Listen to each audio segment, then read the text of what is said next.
Everyone, this is Gil, CEO of the Asset Center, the American Survival School Emergency Training Center in Idaho.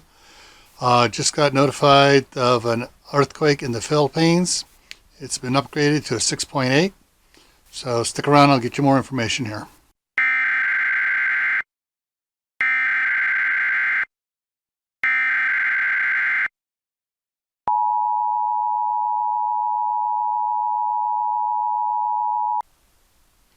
Okay, so the earthquake has happened several hours ago in the Philippines. Right now, the news is reporting that at least 7 are dead and over 75 have been severely injured. That's as far as casualties. That's all I have right now.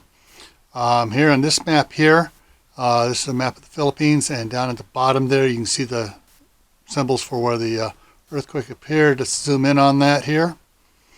All right, so here's the earthquake. You can see the area here. It's near the city of Davao, is one of the larger cities down there. All right. So right now, that's all the information we have. If you need to, check in with your local news agency or CNN or USA Today have articles on it as well. All right. If you know anybody who has relatives down there, check with them, see if they need any help or any assistance. Alrighty? Okay, once again, this is Gil with the Asset Center. An update on a 6.8 earthquake in the Philippines. Alright, see you guys later.